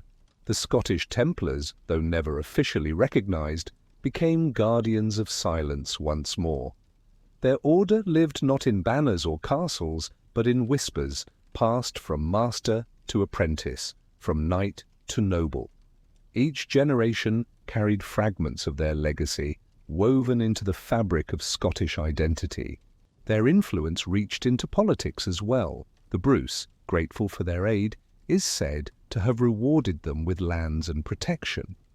In return, the knights offered their counsel, their skills, and their secrets, ensuring that Scotland's independence rested not only on swords, but also on hidden alliances. The survival of the Templars in Scotland became a story of transformation. No longer an open order of knights, they became shadows, their presence concealed within other traditions. Yet in that concealment, they endured, adapting to new ages and new masks. Travellers in later centuries spoke of strange symbols etched into Scottish stones, crosses that did not match local patterns, carvings that echoed the geometry of Jerusalem. These were said to be the signatures of Templars in exile, leaving their mark upon the land without revealing their hand. The connection between Templars and Freemasons grew stronger over time, until many believed that the one had become the other. The symbols of the square, compass, and cross all carried echoes of the knights who had vanished into the mists of the Highlands. Scotland became not only their refuge, but their rebirth, the soil where their order was transformed into something new. From this hidden exile, their influence would spread once more, crossing borders and centuries, carried not by banners, but by symbols and whispers.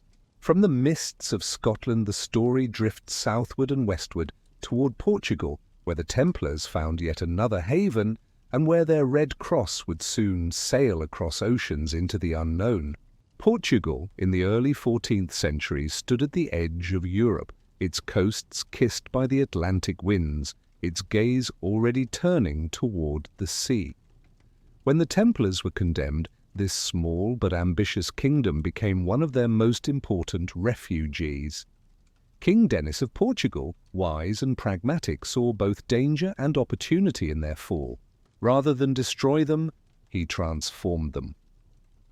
In 1319, under papal approval, the remnants of the Templars were reorganized into a new order, the Order of Christ. Their name changed, their symbols adjusted, but their spirit endured.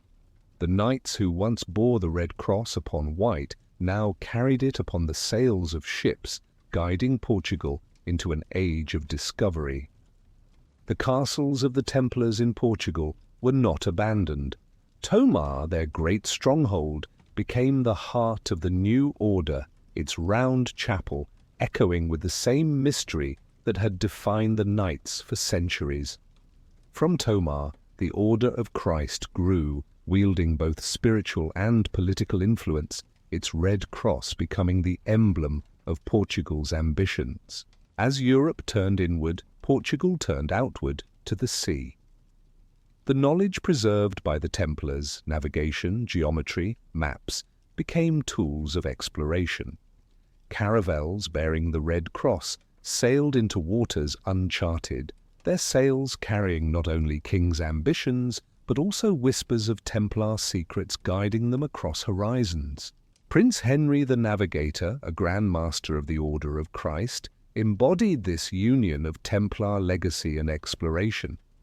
Under his vision, fleets ventured down the African coast, opening routes to trade and discovery. To many, it seemed the spirit of the Templars had shifted from guarding pilgrims on land to guiding sailors across oceans. The Red Cross, once feared on battlefields, became a symbol of exploration. It flew above ships that discovered new lands, from the shores of Africa to the coasts of Brazil. To those who saw it, it was both a Christian emblem and a reminder of the Templars' enduring shadow. The connection between the Templars and the Age of Discovery has long been debated. Did they truly possess maps of lands unknown, preserved from ancient civilizations? Did their knowledge, carried into the Order of Christ, guide explorers like Vasco da Gama and Christopher Columbus? Many believe it did, pointing to the uncanny accuracy of early charts and the strange presence of coastlines drawn long before they were officially discovered. Portugal became the stage where the Templar legacy transformed into global influence. Their secrecy merged with ambition, their silence with exploration. The red cross upon sails became a beacon not of battle, but of horizons, carrying whispers of maps to lands beyond imagination. Tamar itself remained a center of mystery. Its architecture bore symbols that seemed to speak of more than faith alone: stars, crosses, circles woven into stone, suggesting knowledge encoded within walls. To those who studied it, Tomar appeared less a fortress than a map, a blueprint for journeys both earthly and celestial. The Order of Christ thrived, growing in wealth and power, much as the Templars once had, yet this time their influence was channeled into discovery rather than war, into expansion rather than crusade. They became the hidden hand behind Portugal's rise as a maritime power. The transformation from Templars to explorers may have been their greatest victory. They had been condemned, burned, and betrayed, yet their legacy continued not in ashes, but in sails that reached across the world. From Portugal's coasts, the story drifts into the ocean itself, into the mystery of maps that should not exist, maps that hint at lands drawn centuries before explorers reached them, maps that may hold the key to the Templars' greatest secret. Among the strangest relics of history are maps that seem to know too much. Charts like the Piri-Reis map of 1513 depict coastlines of the Americas and even parts of Antarctica with uncanny accuracy, centuries before such lands were officially explored. How could such knowledge exist? Some whisper that the Templars preserved it, carrying ancient maps into exile, hidden within their vaults and fleets. The idea is as tantalizing as it is mysterious. If the Templars had indeed uncovered ancient charts beneath the Temple Mount, or in their journeys eastward, these maps may have charted not only the known world, but lands beyond the horizon. Such knowledge, preserved in secrecy, could explain the sudden leaps of exploration that followed their transformation into the Order of Christ. The Piri-Reis map itself, drawn by an Ottoman admiral, was said to be based on far older sources. Among these, perhaps, were charts handed down from forgotten civilizations, preserved through Templar hands.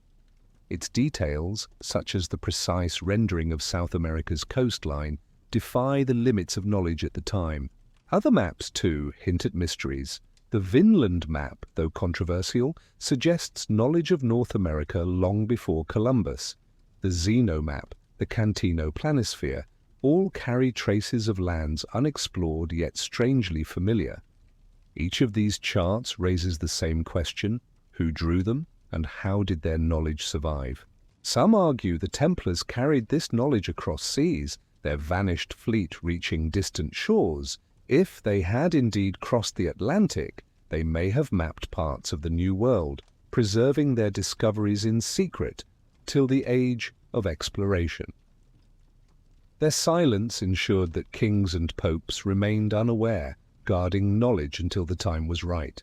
The red cross on Portuguese sails may not only have been a Christian emblem, but a sign of continuity, a mark that the Templar legacy guided these voyages. Explorers like Columbus, Cabral, and Magellan may have sailed with charts influenced by knowledge far older than their age. The idea that the Templars preserved New World maps also ties into the legend of the Grail. For if the Grail was not a cup but knowledge, then maps themselves could be part of it, a treasure of wisdom leading humanity into new realms, both earthly and spiritual. The silence of the Templars becomes ever more striking when viewed in this light. If they truly held such maps, to reveal them would have meant chaos.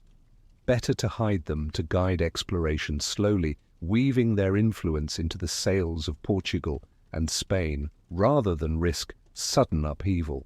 Many cathedrals and chapels linked to the Templars contain carvings that some interpret as depictions of the New World, faces that seem like those of native peoples, plants like maize and aloe carved centuries before contact, all fueling the idea that the Knights knew more than history records. The mystery of the maps has never been solved.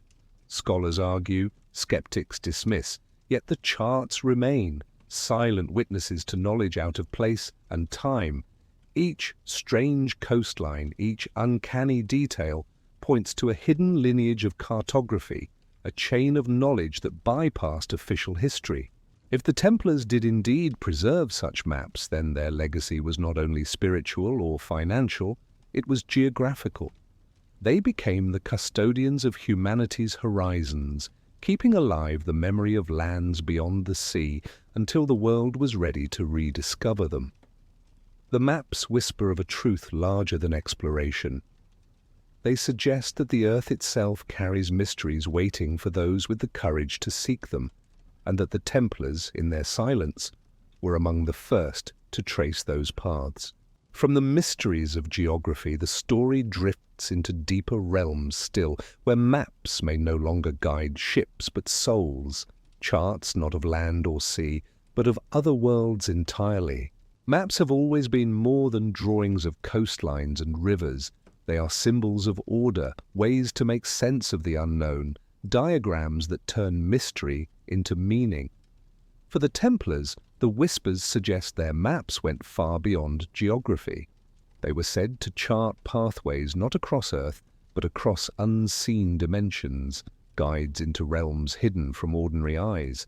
The idea of such maps may sound like legend, yet throughout history, mystics and sages have spoken of diagrams that lead the soul through stages of initiation. The Kabbalistic tree of life, the labyrinths etched into cathedral floors, the star charts of ancient astrologers, all served as maps for journeys inward as much as outward. The Templars, with their silence and symbols, may have preserved such traditions. Some say the maps were written in layers. To the uninitiated, they appeared as simple charts of land and sea. To those trained in sacred geometry, they revealed star alignments and cosmic cycles.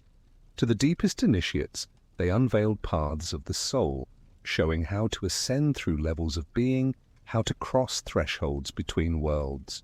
Templar chapels often bore strange carvings, circles within circles, crosses interwoven with stars, patterns whose meaning defied simple explanation. Were these decorative, or were they fragments of these otherworldly maps? To those who believed, they were not mere stonework, but signposts for those with eyes to see. In some traditions, the Grail itself was considered such a map, not an object, but a guide, a vessel of knowledge that directed seekers toward transcendence. If the Templars carried the Grail, then perhaps they carried not a chalice, but a manual of the soul, a key to doorways hidden in the fabric of reality.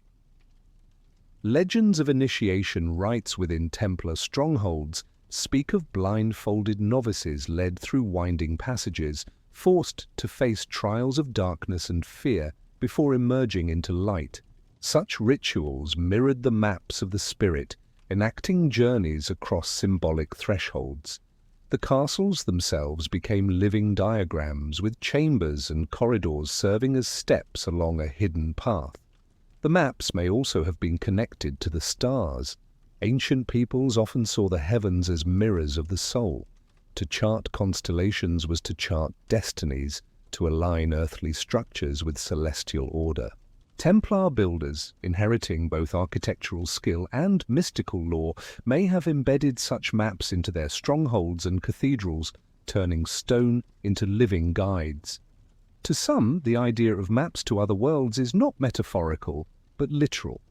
They suggest the Templars held diagrams of portals, entrances into dimensions beyond the physical, places where the soul could travel in dreams, visions, or even death. Such gateways appear in myths worldwide, from Celtic fairy mounds to Sufi journeys of the heart.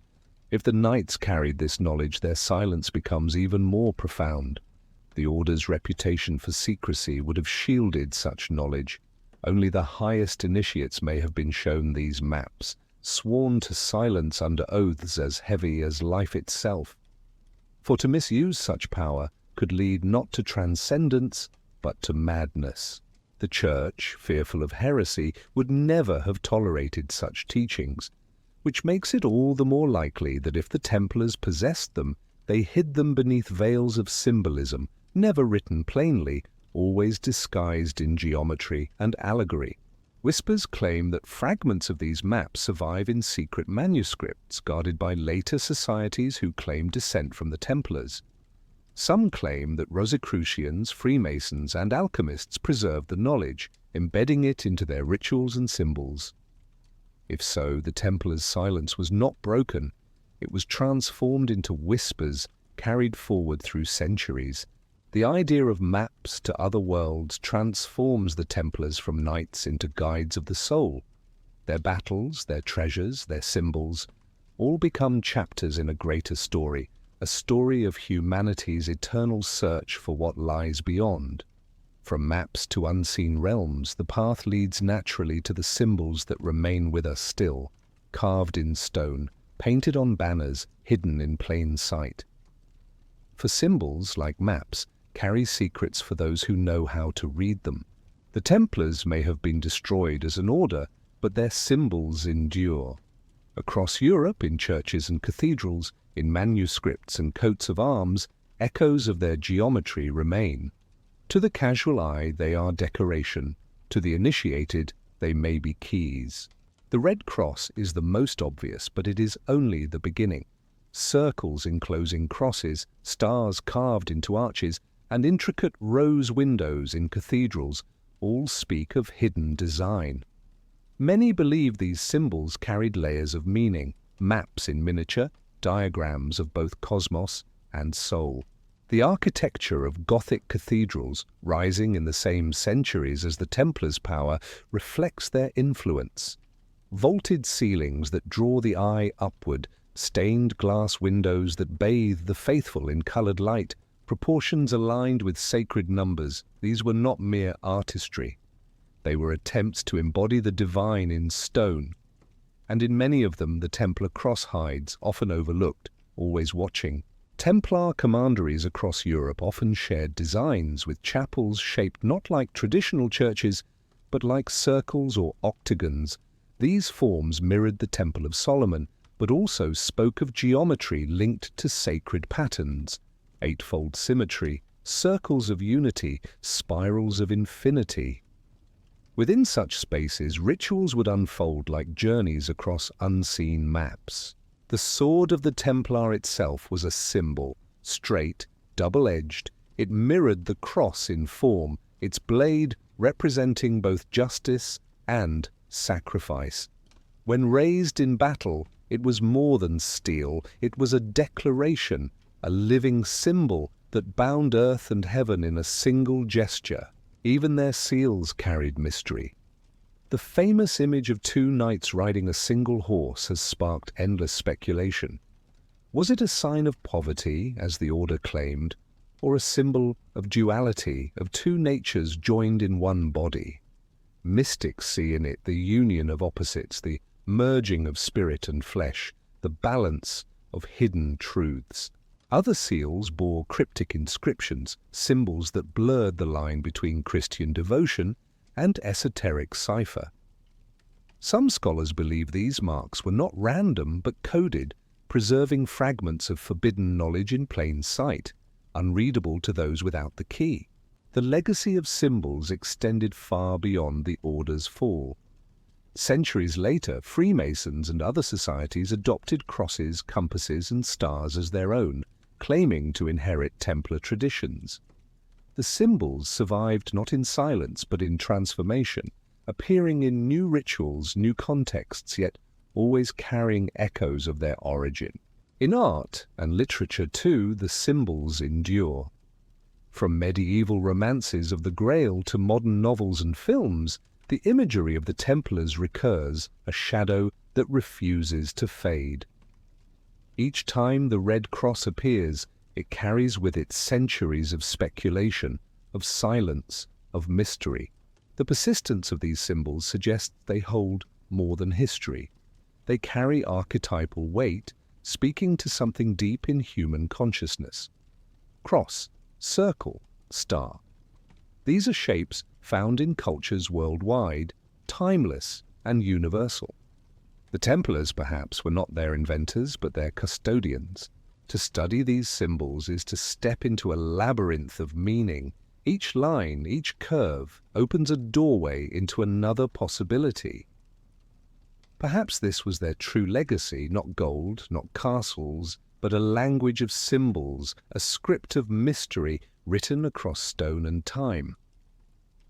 From symbols in stone and parchment, the story moves toward the societies that inherited them.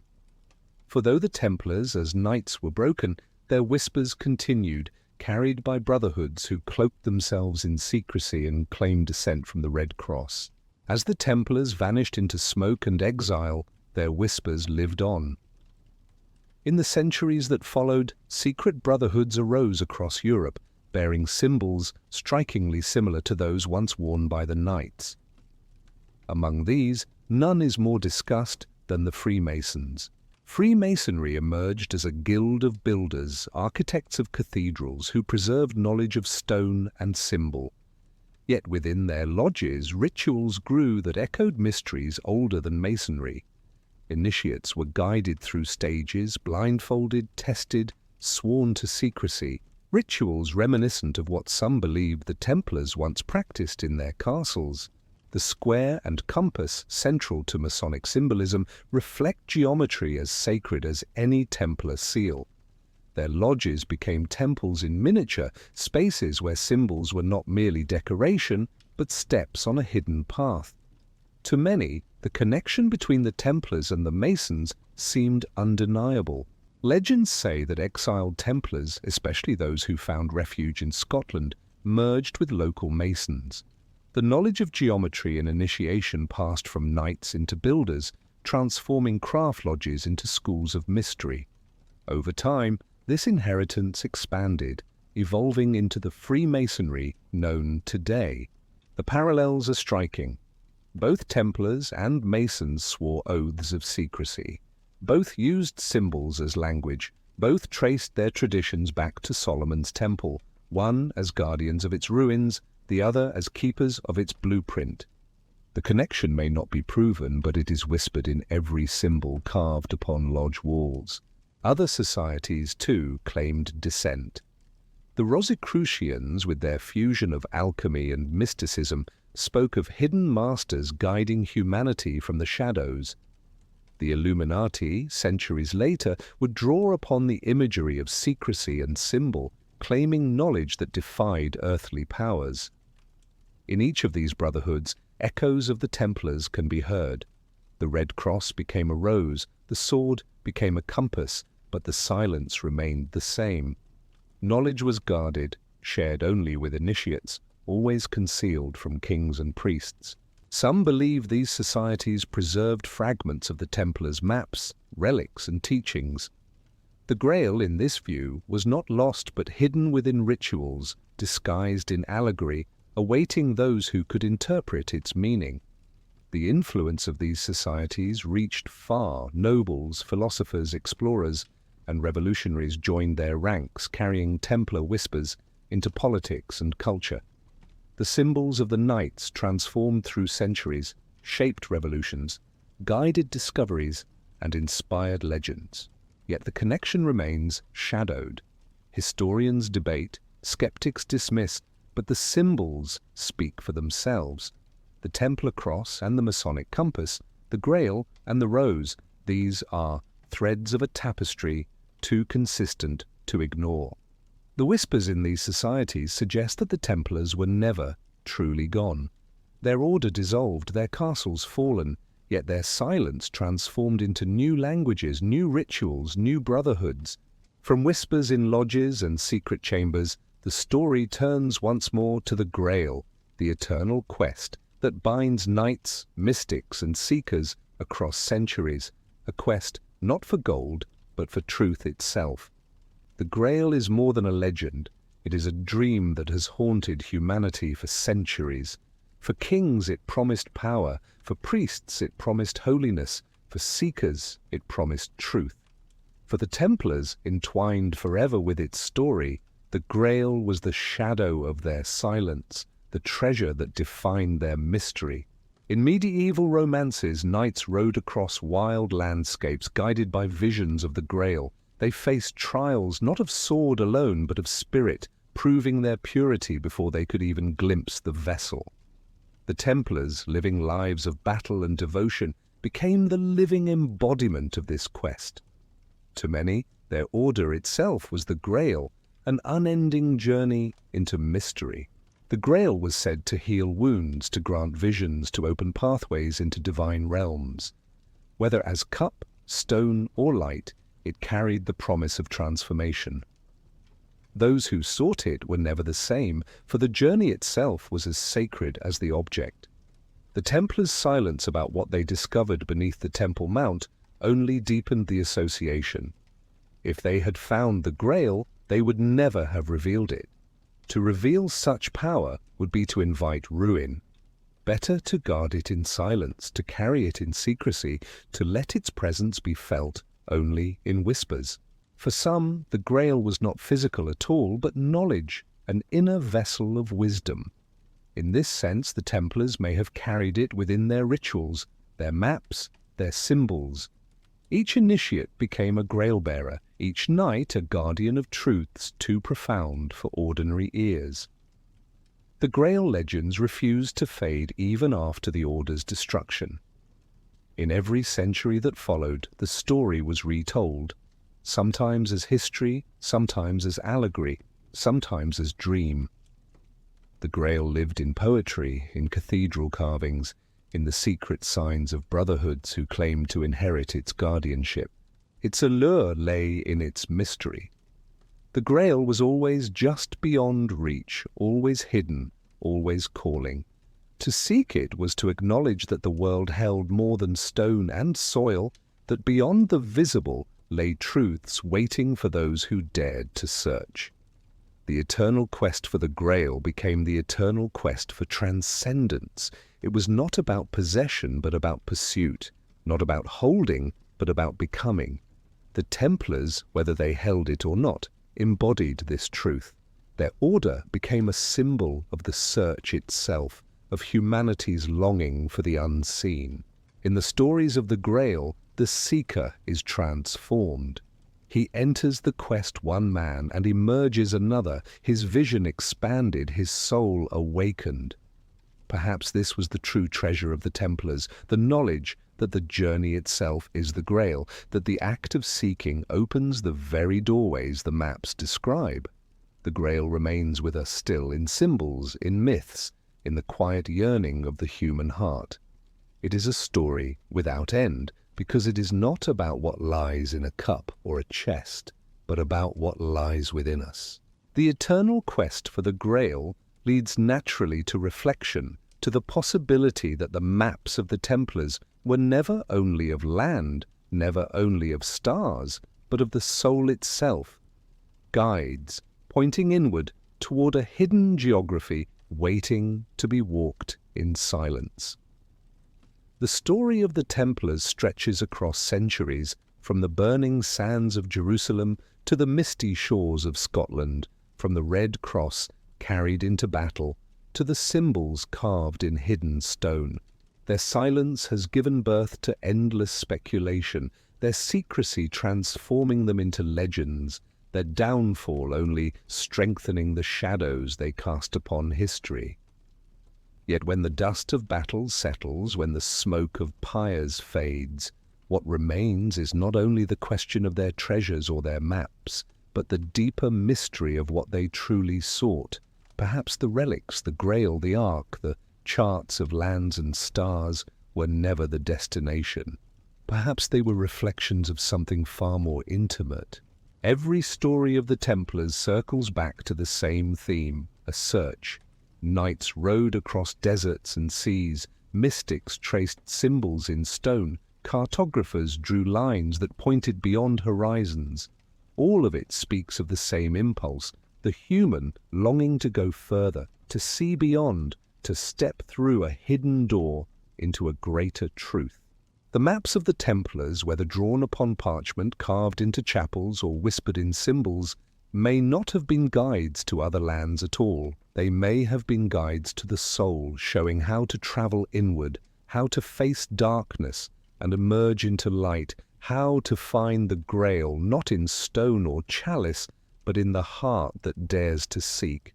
The silence of the Order, so often interpreted as concealment, may also have been protection. Some knowledge cannot be spoken because words diminish it. Some truths can only be experienced, walked as a path, lived as a journey. To guard such truths was to honor them, to ensure they remained uncorrupted until the seeker was ready. The legacy of the Templars, then, is not only in castles or cathedrals, not only in myths of treasure or curses, but in the invitation to seek.